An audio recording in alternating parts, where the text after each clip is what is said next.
Hari Om, everybody. We are in the section of aids to meditation. And basically, if you see the verses in this, it is a repetition of what we have heard. There is nothing in here which we have not heard. But what the Acharya is telling us is that this is what we need to keep thinking in the seat of meditation. Now, like I told you, for those of us who are beginners, just the practice of sitting quietly for 5 minutes. That's where you would have, this is like absolute high level meditation. This is like a PhD level meditation, you know, I probably am on kindergarten for meditation. So the first step is to make sure that we forget our to-do list for 5 minutes in the day. We forget everything and learn to sit quietly at a place, obtain asan siddhi. You know, that's what Patanjali sage Patanjali says. And when we have done that, because Vedantic meditation, as I've told you, is only on the thought of Aham Brahmasmi. There is no other thought that a Vedantic meditation allows. It's not, Vedantic meditation doesn't say to meditate on the chakras or any such thing. Having said that, Gurudev has said meditation is a 24/7 process. And I've also explained to you in Bhagavad Gita, Adhyatma Nitya. So what does it mean by 24/7? Am I supposed to sit in one place at 24/7? No, that is not what it means. All of us have got jobs and things to do. The mind remembering the Lord, that is what this whole thing is about. And remembering the Lord means, does it mean, oh geez, do I not concentrate on the work at hand on the computer and then keep thinking of the Lord? No, even that it doesn't mean. Thinking of the Lord, the substratum, means keeping your mind in the present moment. That is through jnana. So if your mind is, that's why Gurudev has said, keep your mind where your hands are. Think how many times we are doing things so mechanically and the mind is totally wandering somewhere else. Because we are so used to doing that, we let the mind wander.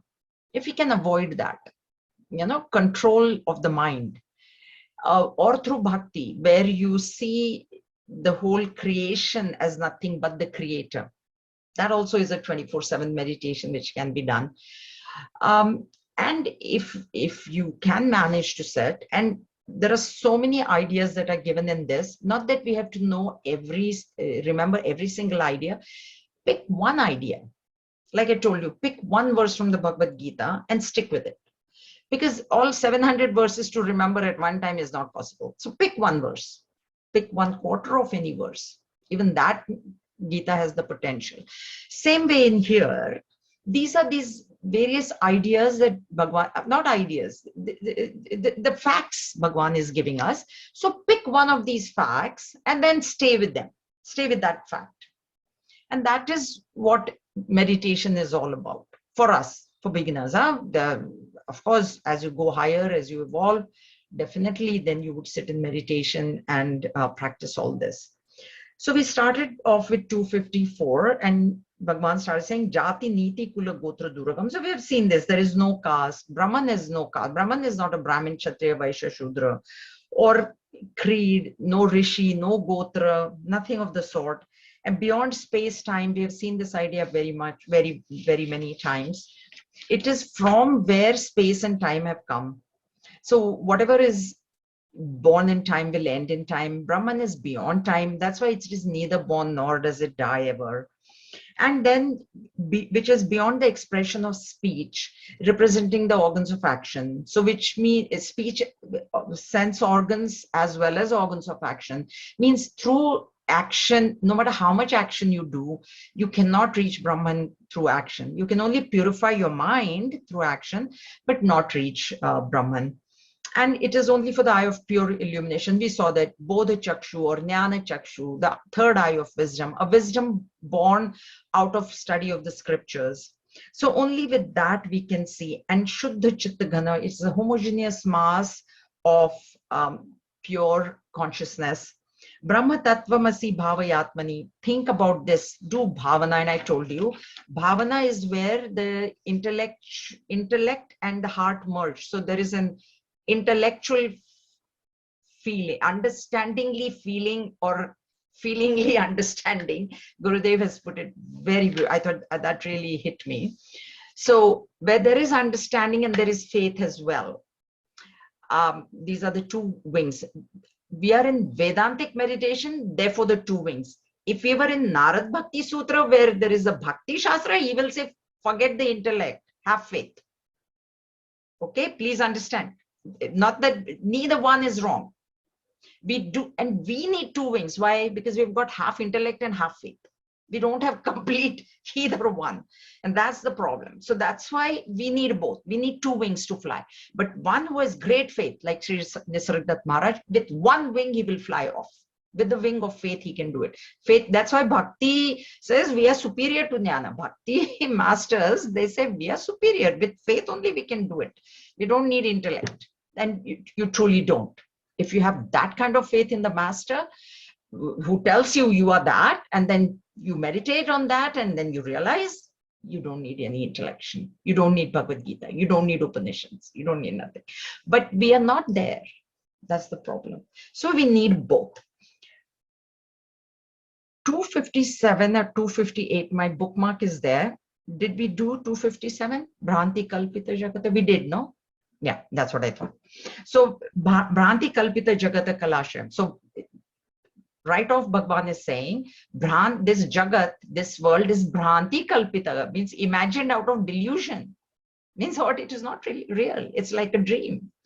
And Swa Ashrayam cha Sad Sad Vilakshanam, that which is a support of itself. So Swa Ashrayam means this world requires the support of a substratum, but that substratum doesn't require the support of any other substratum. It is its own cause. Swa Ashrayam means causeless cause. There is no cause. Otherwise, there is always an effect and then there is a cause, effect and cause. So we can go back like that. But when we reach this cause, when we reach the substratum, we cannot go any further back. Nishkalam and Nirupamanavadhiyada. Nishkalam, without, which is no colors, which is beyond gross and subtle. And Nirupama means, Anupama means comparison, and Nir, when you put, we cannot compare. Why? Because it is, for comparison, you need two things. You can say this is cold and this is hot. There's two things, then you can compare. But because there is nothing other than Brahman, that's why it is without comparison.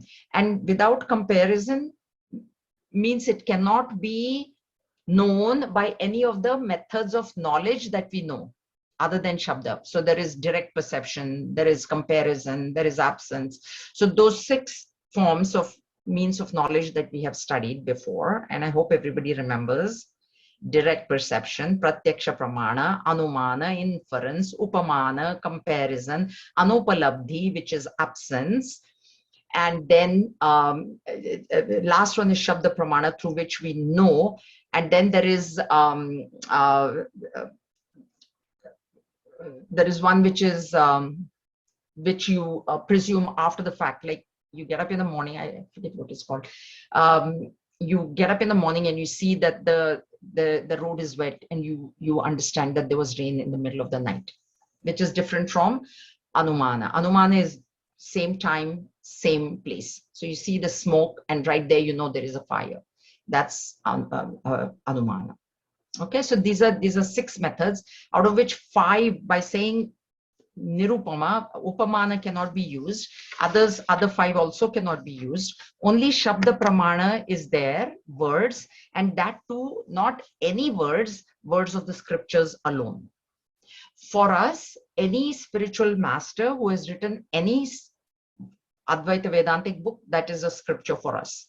Okay, so it's not just the Vedas, because we can say, oh, we can't understand the Vedas, we can't understand the Upanishads. Fine, Bhagavad Gita is there. Okay, we can't understand Bhagavad, fine. Tattva Bodh is there, Atma Bodh is there, Vivek Chudamani. Even this is a Shastra Grantha, Vivek Chudamani. Okay, so all the Prakran Granthas, or any works of any realized master, so Raman Maharshi, Updesh Sar, all these texts will fall for us under Shabda Praman. because they have been given out by the masters who have realized the self. All right. So we go further now. There is further description of Brahman.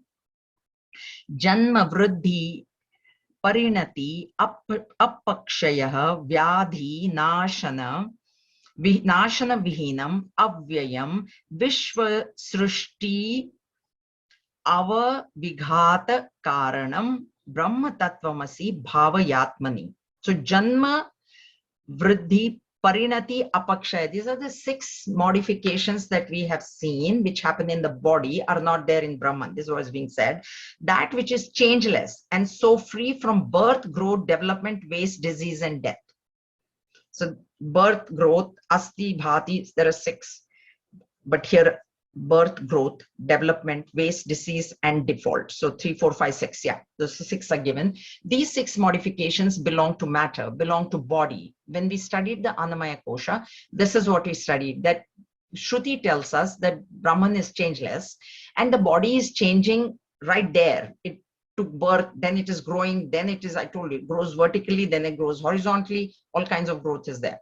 Okay, it changes. There's dark hair, black hair, and then it's going white. That's the change. And then there is the growth. But this is all belonging to matter. It is not belonging to Brahman. This is what we should. So when we get upset that our body, what is the practical application of this? I'll tell you, is when we get upset, when we get hurt, it's more useful when we are upset, hurt, somebody says something to us, we must remind ourselves that I am that Brahman who can never get hurt. I am that Brahman who cannot get old. Even if I want to get old, I can't. Okay, body is getting old, but I'm not the body. See, when we are happy, then you practice on this negative, like hurt and this thing, and then you bring it into the happiness part also, and that's where you come to that balance, that equanimity, sukha dukhe same krutva. So not that just when it is bad you say, oh, I am Brahman, you know, and then when you're happy then you indulge. No, but start with the hurt part. Starting should be with her, because suddenly, you know, if you say then what is life, you know, I can't even enjoy something. So start with where you feel insulted, where you feel whatever, you know, whatever they say to your body, or whatever. Whenever you feel hurt, this is what I do as well. So when I feel hurt, when you're depressed, say the mind is depressed, then you say, okay, mind, you want to be depressed, you be depressed. I cannot ever be depressed.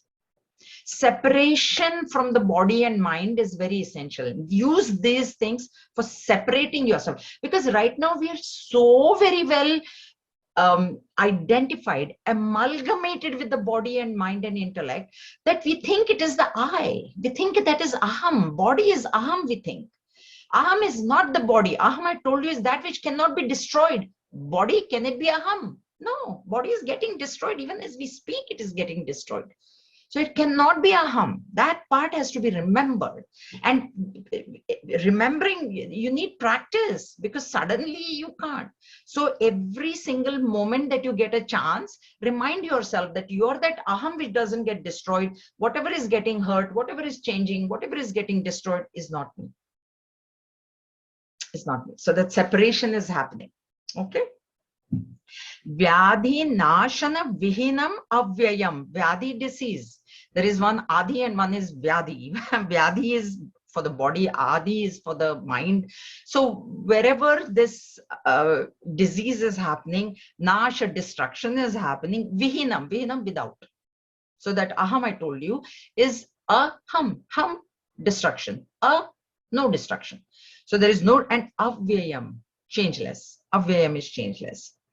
Vishva srushti avavighata karanam. So Vishwa, world, Srushti, creation of the world, our maintenance, because our tumam, we have that in the Shanti mantra. This our word means protection. So in case of the world is being maintained. That itself is the protection of the Lord, Ishvara. And dissolution. This is a substratum of he is the creator. That's why God, generator, organizer, destroyer. So he's from him, and that's what Bhagavan said in chapter 10, I am the beginning, the middle and the end. So I created, I am maintaining this world right now, and I will only dissolve it at the end. So it's a substratum of this whole world, and a substratum which doesn't get affected. Avyaya indicates that yes, it is the substratum. Is the substratum getting affected by whatever is happening in the world? So say there are floods, then is the substratum getting all, you know, disturbed? No, no. That point is to be remembered. So no matter what is happening in the world, there could be now more than 500,000 deaths have happened, COVID. Then there was fire in the summer, BC. Then there was flood. There was flood. So whatever is happening in this world, the substratum remains changeless, unaffected, like the sun. Example here we give is the sun. So no matter there is a crime happening or satsang happening, the sun is unaffected. And because the substratum is unaffected, you have to understand, this is through the eye of wisdom, you have to understand that the world is a superimposition. It is an illusion. It is not real. Okay, this is what it is. So this is what needs to be remembered in the seat of meditation. But you can also, it's not just that only if you sit in meditation, only then you remember, in the 23 hours after that you forget. It is not like that. All right. It's versus, because we have studied, see, when I studied, this was like really kind of thing, because there was not that much background. Then if only this portion is taken first time, this is a very high level portion. But for you, it shouldn't be, because you have heard Bhagavad Gita, you have heard of Vivek Chudamani, so many other texts, Upanishads, so many of you have done, right? So this thing shouldn't feel that remote, all these descriptions. Everybody okay? Anything overwhelming? You shouldn't feel any, you shouldn't. Yeah, in this class, you shouldn't. If you were like first time hearing this, then yes, it would be, but you're not hearing this for the first time. Asta bheda manapasta lakshanam nistaranga jalarashi nishchalam nitya muktam avibhaktam murti yada brahma tattvamasi bhavayatmani. That which is free from all distinctions, which is never of the nature of non-existence, which is calm like an ocean without waves, which is ever free and is of indivisible form. That Brahman thou art. Meditate on this in your mind. When he says that which is free from all distinctions, what is being negated is the Swagata, the Sajatiya, and the Vijatiya Bheda. I told you these are the three types of distinctions that we see. Swagata, within myself, the hands are different than the legs, etc. Then Sajatiya, between humans. This Jati here is species. So in humans, there is difference. Some are tall, short, fat, thin, female, male, child, old person. So that distinction is there also. This is all distinctions in matter. And then there is the Vijatiya Bheda, which is humans and animals, plants, inert matter. So these are the distinctions that we know. Swagata, Sajatiya, and Vijatiya. These three words, please remember. And when he says that it's free from all distinctions, means it doesn't fall under the category of matter, because if it was matter, if Brahman was matter, these things should have been happening to Brahman, but they are not happening. They're not happening. There are no distinctions. And which is never of the nature of non-existence. Everything in this world is experienced as is. I've told you this many times. The computer is, the book is. Do I say the computer is not, the book is not? I never say. And can I ever say I am not there? I can say all of you are not there. You're an illusion, I can say. But can I say that I am not there? Then who is the one that is saying that you are not there? That is what it is. So non-existence is not there for Brahman, ever, ever, at all. And Nistaranga Jala Rashi, Jala Rashi is ocean. Like Rashi is a whole huge collection of water, and ocean is the one that we know. Very calm. Why? Because it is unaffected. Why? Because it is is the rope getting affected by the snake? It can't. It can't. And that's why it is calm. And that's why we should remain calm. Why? Identified with Brahman, no matter what is happening in our life, and things hit us, okay, all the time. And yes, we do get affected. That's what I said. The ladder of spiritual evolution. How do I know I'm evolving spiritually? How long does it take you to come back from a shock? And shock means something bad is happening in your life or has happened, or you hear something which disturbs you, right? You hear something which disturbs you. How soon can you come back into balance? Is it taking you days? Is it taking you hours? Is it taking you months? Is it taking you years? That is what it is. So calm means like not feeling less. Yes, you do feel, but you have to come back into balance by identifying with that which is calm, Brahman. And then you only, and also only when you're calm, practical aspect, only when you are calm, can you do something to help the other person.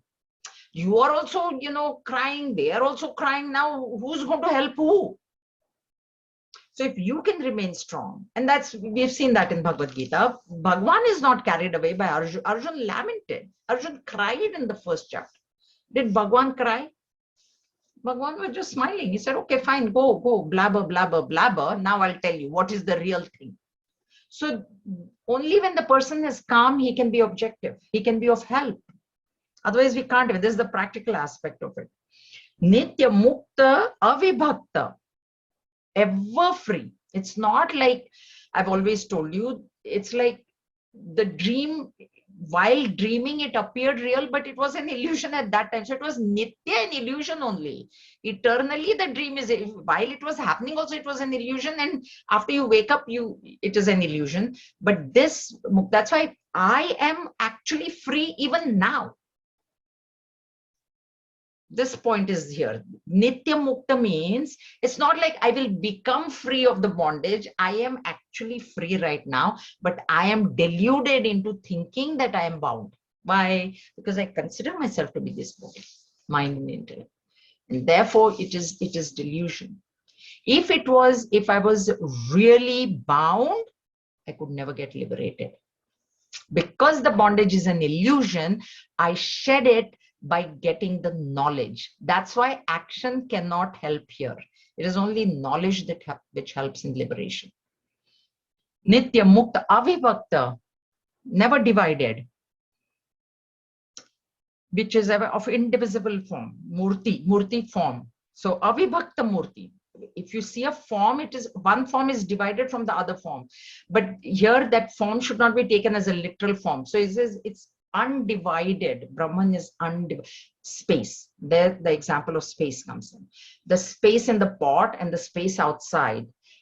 It appeared to be divided, pot space and outside space, because of the walls of the pot, but they are an illusion. They are a superimposition on space. So the space inside and the outside space, was it ever divided? Even when the pot was being used and the pot was there, was the space actually really divided? No.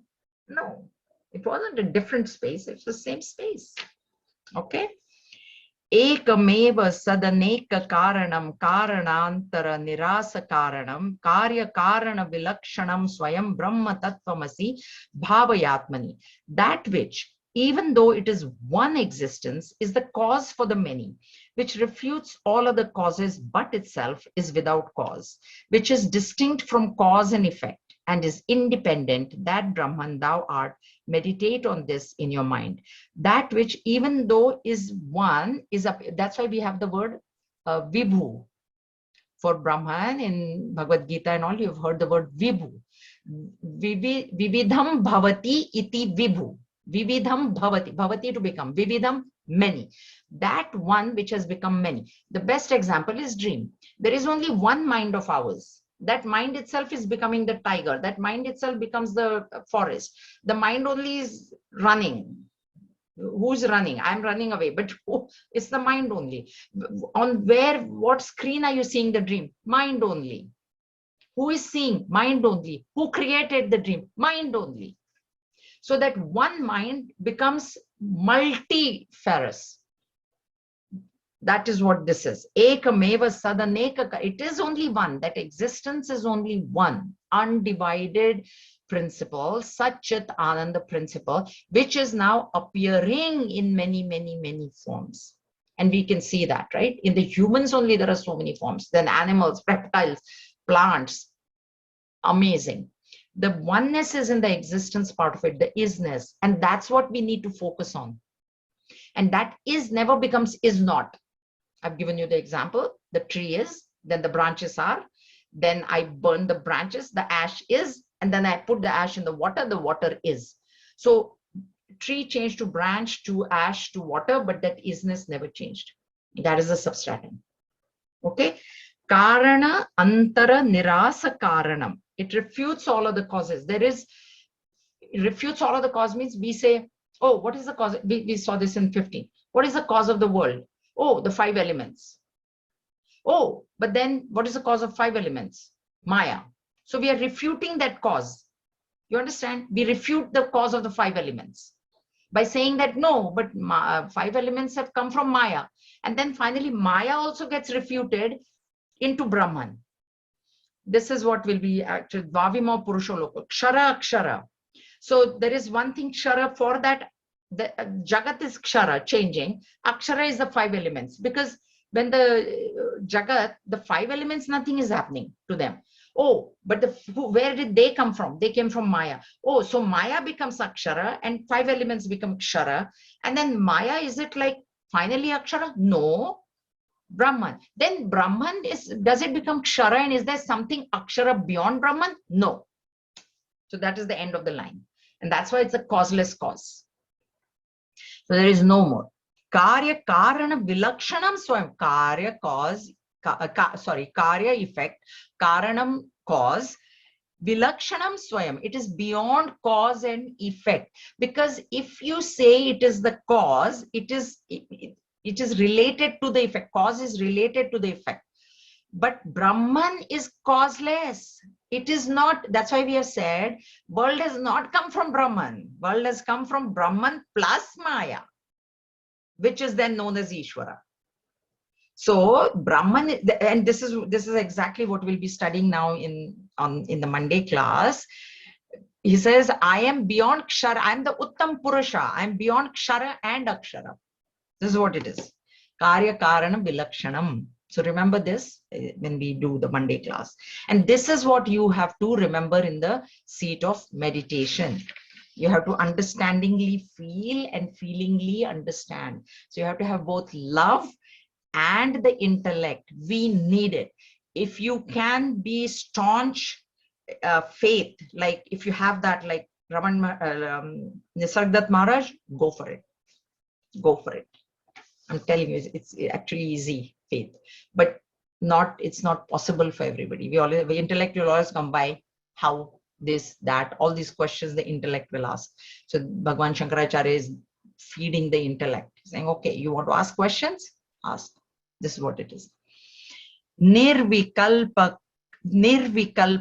analpam aksharam kshara akshara vilakshanam yat Kshara Akshara Vilakshanam Param Nityam Avyayam Sukham Niranjanam Brahma Tattvamasi Bhavayatmini.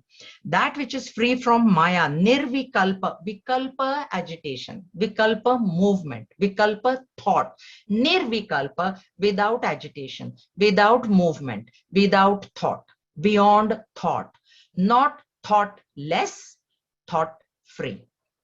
Okay, Nirvikalpa. Analpam, alpa, small. Analpam, not small. Big. As big as this universe, it is even bigger. That's why Purusha Sukta we have. Whatever you see in this universe, whatever you can infer in this universe, I am 10 steps beyond that. Dashangulam. 10 fingers beyond I am. So you can, we cannot even see everything in the universe. We infer. Scientists have told us there are many solar systems. There are many. Okay, so imagine. Go on imagining so many solar systems, so many suns, so many. Okay, beyond that I extend. Analpam. Aksharam, imperishable. Imperishable. Okay, no cause. You cannot negate it. Aksharam. Because like I told you, we negate the world, we say 5 elements. We negate the 5 elements, we say Maya. We negate Maya, Brahman. You cannot negate Brahman. You cannot go any further than that. Yat Kshara Akshara Vilakshanam Param. So again, same thing. Beyond Kshara and Akshara, beyond Jiva and Ishvara, that is what is to be understood there. Vilakshanam and Param, supreme. I have always told you, supreme is a point of no return, and there is nothing beyond it. That is what supreme is. Okay. In the court system, we have the final appeal in the Supreme Court, but it's not a final appeal because there is a precedent's pardon after that. So the one who is, found guilty, he can go into the precedent, and then that becomes param for that, then if the president can pardon him, and then that's final. Then there's nothing beyond that, right? Nityam, Avyayam, Sukham, Niranjanam. Nityam, eternal, beyond time. No birth, no death. Avyayam, changeless. Vyaya is decay, change or decay, both is Vyaya. So Avyaya means it doesn't change. It doesn't, like the green tomato becoming red. I told you that's the Shastra example. What is change and what is growth? So growth is where there is an addition of cells, and change is where there is no addition of cells, but it changes. So they give the example of it starts small, then it goes to its full size, because tomato is one which goes to its full size, in green color. Those of you who have grown tomatoes, there'll be a green tomato, and then that green will go into red. And that's why that example is given for growth and then change.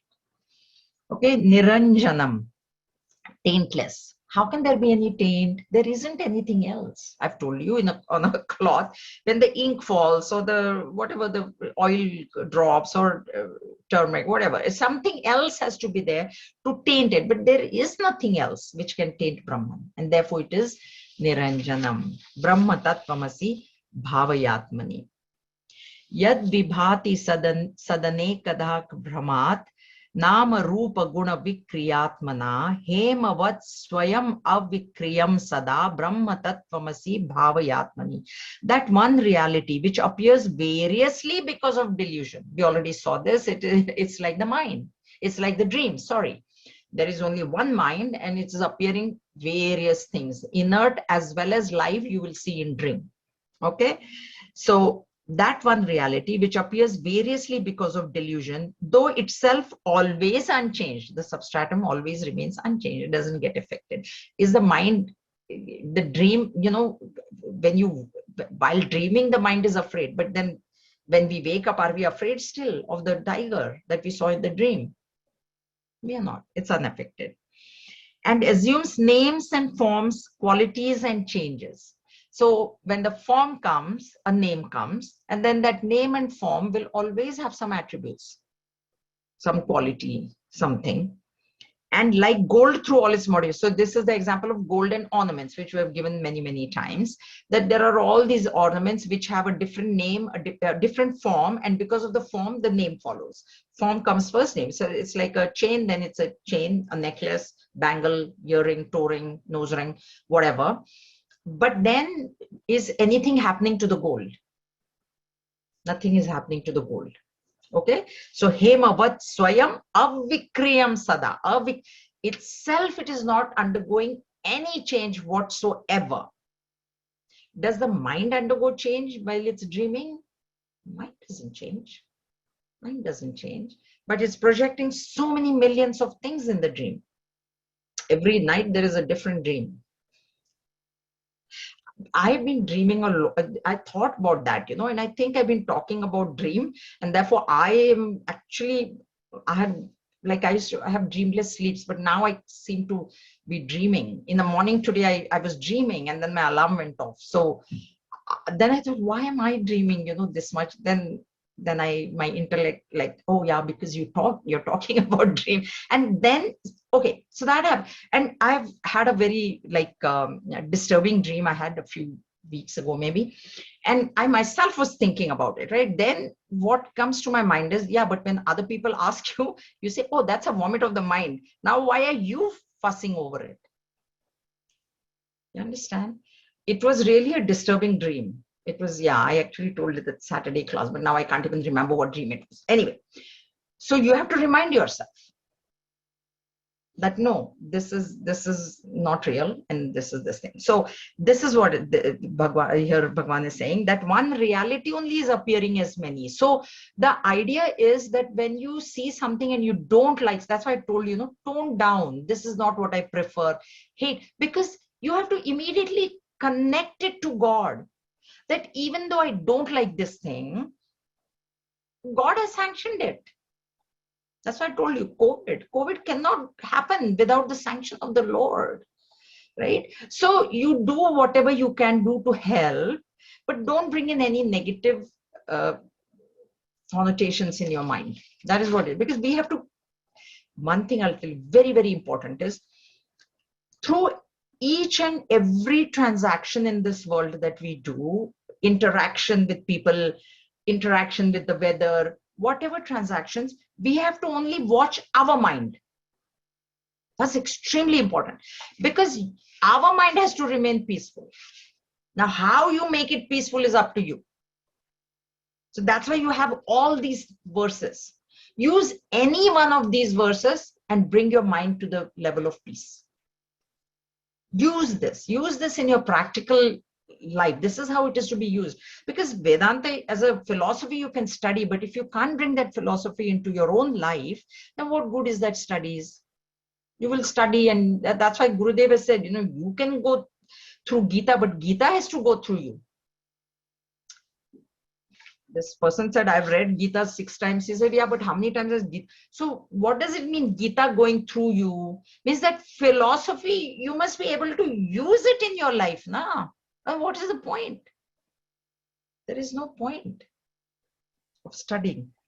Jayaji. Yes. These verses that we are going through, these are the aids in meditation. But somehow I mean, the idea that I'm getting, understanding these verses are that all the things that Shankaracharya is repeating and telling us again and again and again.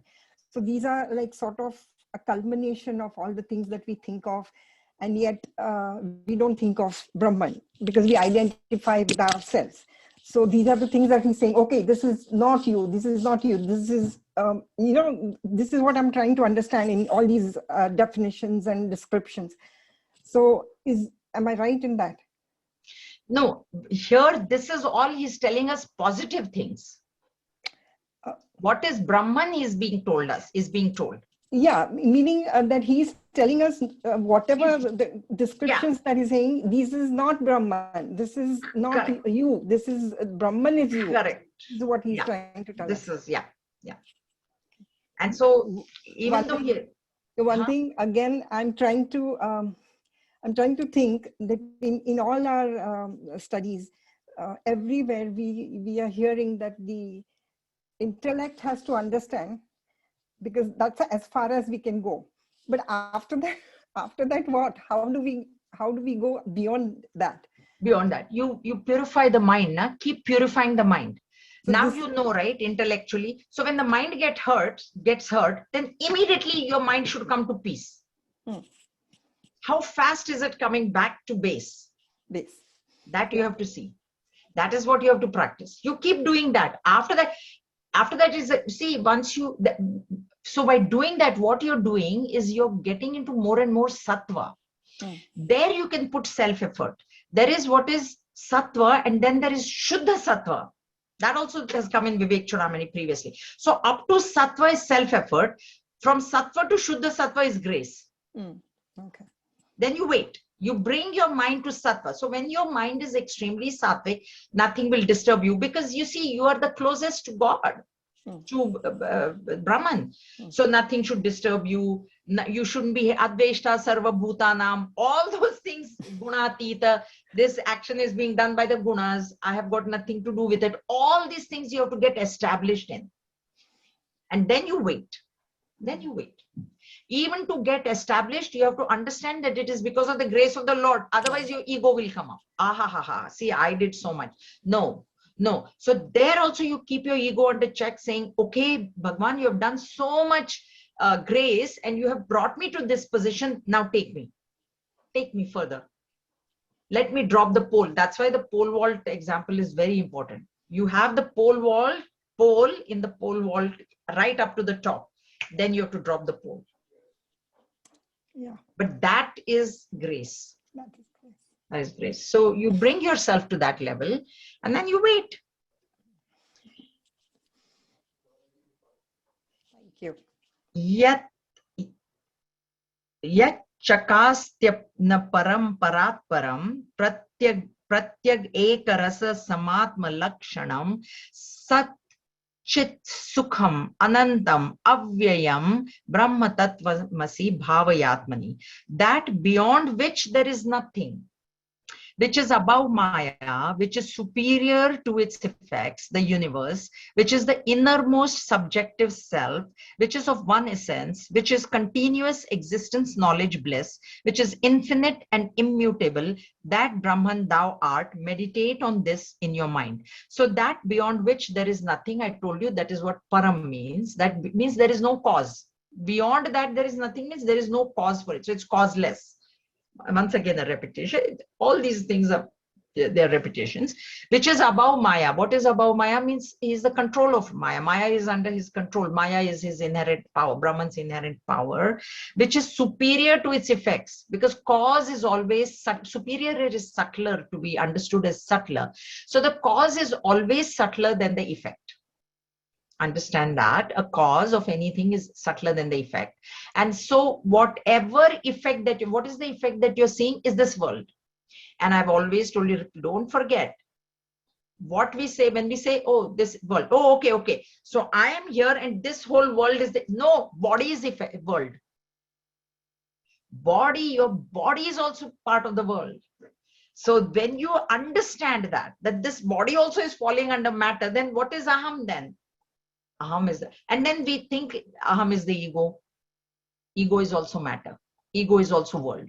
So you go beyond that. And then there is nothing beyond that, which is above Maya, which is superior, subtler to it than its effects. The universe, which is the innermost subject, pratyagatma. This is one word that is used, pratyagatma. It is the innermost, means the subtlest. It is subtlest, which is of one essence, which means it is not male, female, doctor, engineer, software engineer. It is intelligent, dull. Brahman is not intelligent or dull. Brahman is all the attributes that we know which are to the body. Brahman is not mother, Brahman is not father, nothing, no grandfather, nothing. So one essence, which is continuous existence, knowledge, bliss. There is no break. There is no break. Which is infinite and immutable. Infinite. So there is infinite indicates there can be nothing else. Because if we say that there is this Brahman which is infinite and then there is this thing, you have limited infinity. This infinite word indicates there is nothing else. And if you see something else, it's an illusion. That's what. And then we see the world.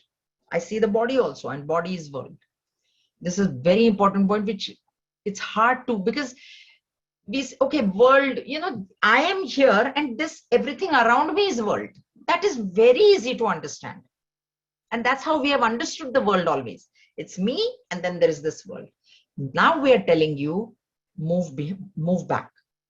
So this body that you see is part of the world. It's not part of you.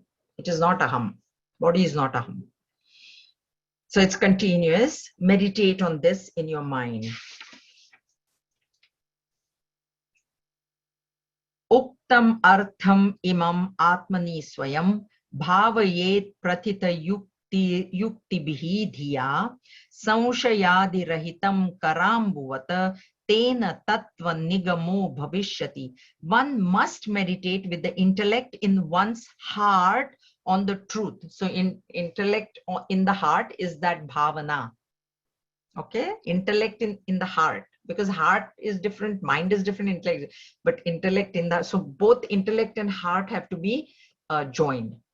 Faith and knowledge on the truth, inculcated above by means of scriptural arguments.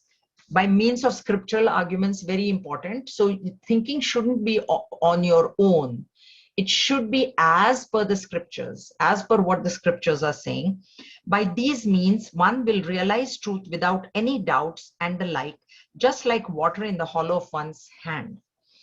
So we have that Hastamalaka Stotram. That's what I thought. This Hastamalaka means Amalaka fruit, means any fruit in the palm of your hand. Now, will you have any doubt about that? Okay, if I'm holding a pencil, say, do I have a doubt that I am, oh, am I holding the pencil or am I holding, will I have a doubt?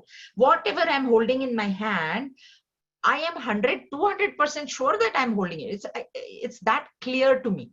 So this is what Bhagwan is saying here. Is this kara hand, you're holding water in your hand. If you meditate on the verses that I have told you before, if you meditate on all that as being yourself, meditation should never be there is this Brahman which is infinite over there, formless over there, not outside of me. Because if it's outside of me, you've limited it because you are here and Brahman is over there. No, it's me. It's me. It's me. Aham Brahmasmi. Aham Brahmasmi. That is what should be repeated all the time. Okay. And if you do that, this is what Bhagwan is promising. This is Falashruti. Bhagwan says that you will definitely realize it.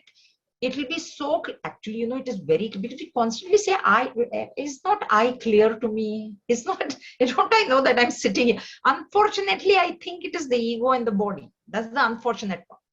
So Brahman is actually always visible to us. Do I ever say I don't exist? I'm not here. I never say that. So Brahman is always visible to us, but we, in delusion, we mistake it to be the ego. Okay. So Saushayadi Rahita, there will be no doubts in your mind because you will realize yourself to be the Pratyagatma, the subject. All right. This Bhagwan is promising us. Swabodha matram parishuddha tattvam vidnyaya sanghe nrupavaccha sainye tadashraya swatmani sarvada sthito vilapaya brahmani vishwajatam. In this cause-effect bundle, realizing knowledge absolute free from ignorance and its effects, like the king in an army, and resting in that knowledge, ever established in your own self, merge the universe into Brahman. And merge the universe means merge the body as well. Don't forget. It's not that I will sit here and then this universe which I see outside of me, I will merge into that Brahman which is over there. And I am here. That is ego. That is ego. Okay. So, Swabodha Matram. The Swabodha Matram should be understood as it is not a Bodha knowledge. It is not a knowledge of something. It is knowledge itself. That's why Gurudev has given Brahman is pure consciousness, not the consciousness of things, but objectless awareness. Right now, we are aware or we are conscious of objects. And that is how we live our life. There is this watch is there and this screen is there and book is there, etc., etc. That is not the knowledge that we are talking about where it comes to Brahman. Brahman, I've told you many, many times, is that which is making you aware that there is an object as well as there is no object. So ignorance and knowledge, it is beyond both. All pairs of opposites, it is beyond. It is neither sukha nor dukkha. That is how it should be understood. It's not like Brahman is all sukha, sukha. No. It is because of which you experience sukha, because of which you experience dukkha also. So it is beyond sukha and dukkha. That's why Bhagwan has said, Sukha Dukkha is labha labha. So it is beyond gain and loss. It is beyond all the pairs of opposites, heat and cold. Matra sparshastu kaunteya. That's why Bhagwan said, these pairs of opposites, heats and cold, will keep coming at you. Why? Because the world is pairs of opposites. The world is nothing but pairs of opposites. So they are going to keep coming at you. You have no choice there. You have no choice to avoid the, you cannot destroy the world. World is going to be there. It'll keep coming at you. You rise above them. You rise above both. So you'll be. So, Parishuddha Tattva. Yes. I had a question. So, Brahmans also has attributes of Satchit Ananda. So, what's the difference between Ananda, which is bliss, and Sukha Dukkha, Okay. So first of all, Brahman does not have the attribute of Satchitananda, should be understood. Mhm. Brahman is Satchitananda. So there's a huge difference there. Okay. So Brahman is of the nature of Sat, which is existence. So the means what? Nature means this existence principle that you see in the world. Like I've told you, computer is, I am, you are. That principle is what Brahman is. Okay.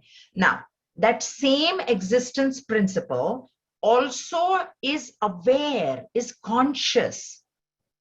Am I not? Yeah. Consider yourself. I know I am, right?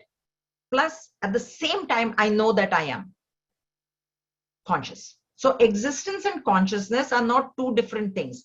They are actually one. You cannot have existence without consciousness, and you cannot have consciousness without existence.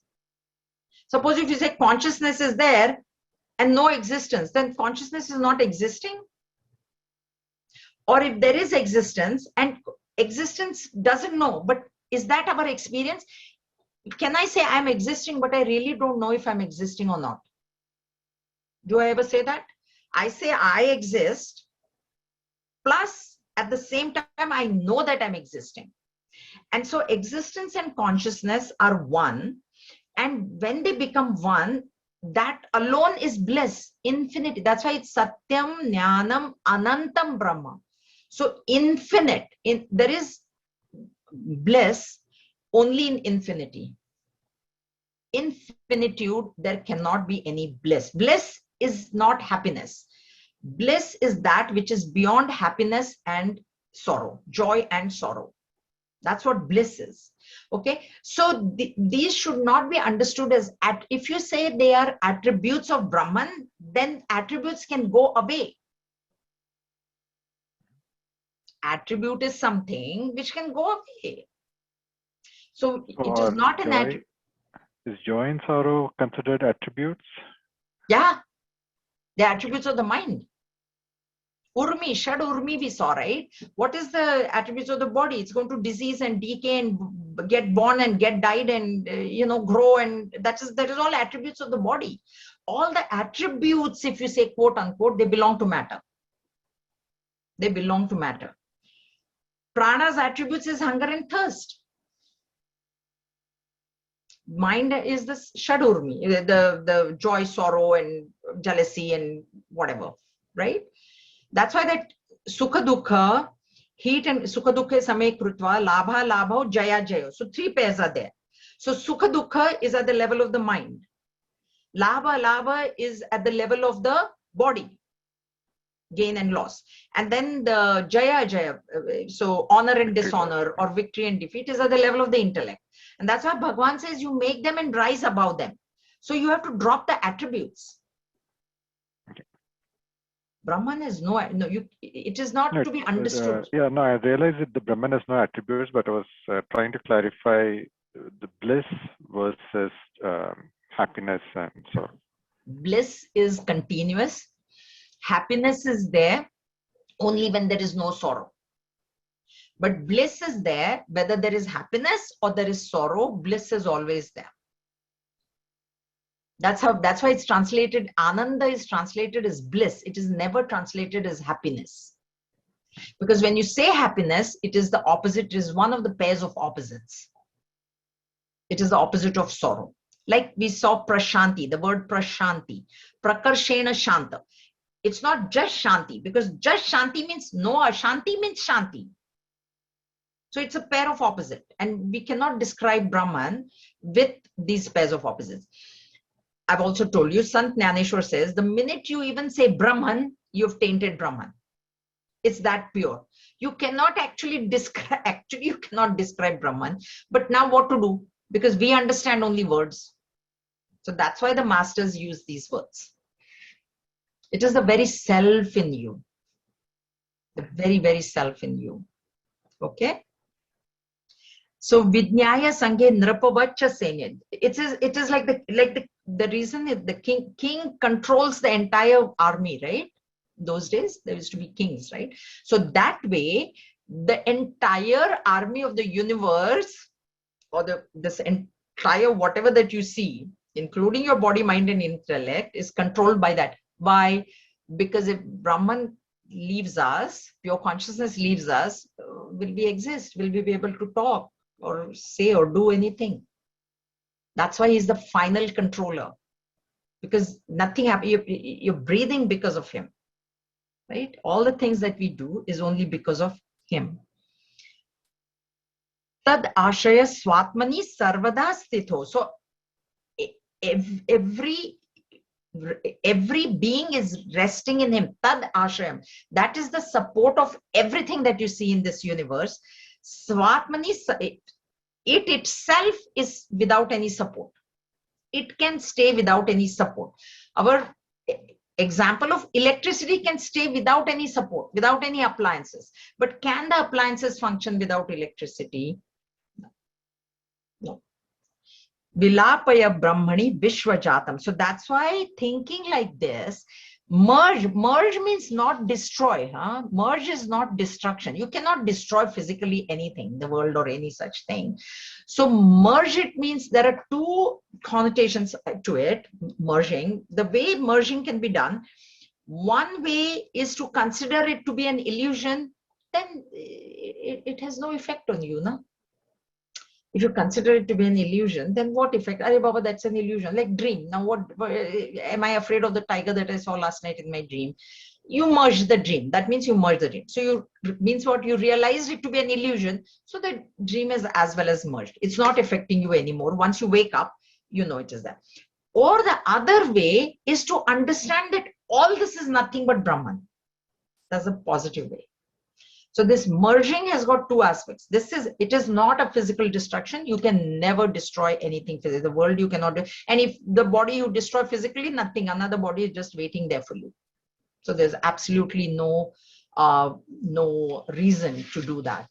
Okay, this is what the merging is. It is to be merged in the notion of Brahman. I am the Brahman, that I am that support. I am that final support for all this. That is what should be finally understood. Okay. Is it okay if I go a little bit over and I'll finish this 266? Then this topic is over. Buddhau guhayam sadasad vilakshanam brahmasti satyam parama advitiyam tadatmana yotra vased guhayam punarna tasyang guha praveshaha. Promise. This is a promise. In the cave of the intellect is Brahman. Other than the gross and the subtle, existence supreme and non-dual. He no more enters the mother's womb, who dwells in this cave as Brahman. This is the promise. So in the cave of the intellect is Brahman. I've always told you why they say this guhayam. This word guha is used in Upanishads.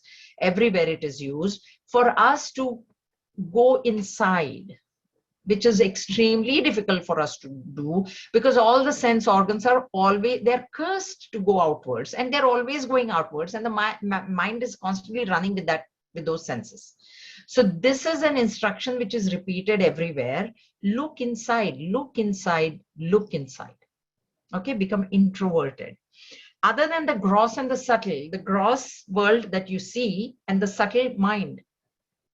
Mind is subtle, intellect is even subtler, vasanas are even subtler. That is what is meant by gross is whatever you can. So this whole world you can see, plus your body you can see. I told you body is also world. That is the gross world. And then there is a subtle world also, which is the mind, subtler intellect, subtler vasanas. So it's beyond vasanas. That's why we have in our Om chart, Om is right on the top and underneath is V and then BMI and all that. Okay, so up to the V is the gross and subtle, and that's why it transcended to go to the Om. Brahma asti satyam parama advitiyam. Brahma asti. It is there. You have to have that faith.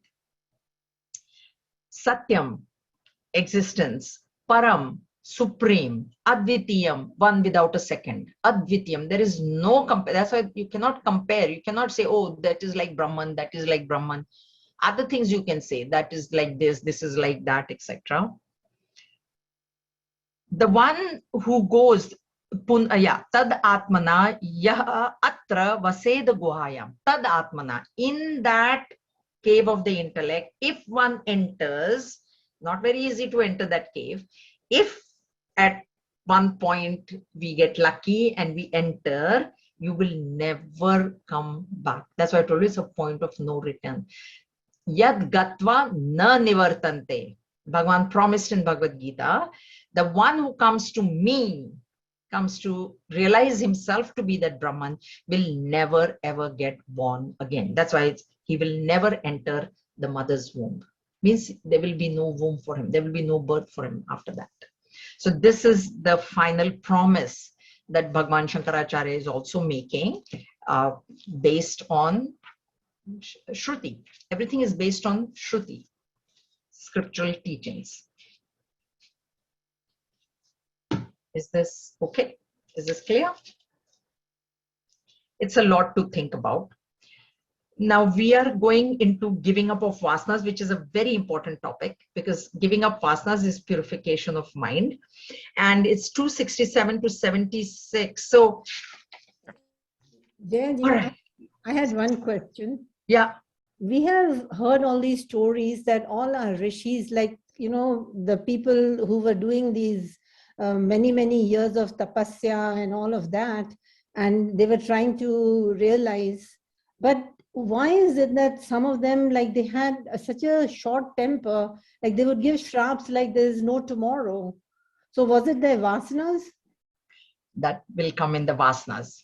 That's why I think vasanas I'll be spending more time to explain. That's why I don't want to rush it next week or leave it halfway. Okay. So when we start in January, yes, there is realization. Also, there are subdivisions in realization. That, let's see what Bhagavan Shankaracharya has to say. But there is quite a bit. So in the topic in vasanas, I will deal with that. Okay, if I forget, do remind me. But it will come.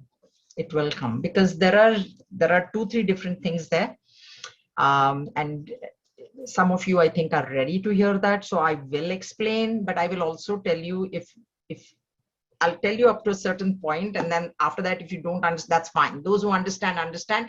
Those who know. Those who don't. It doesn't matter. It doesn't matter. So it's up to you. If you want to go further, deeper, I will tell, but you have to pick it up as well.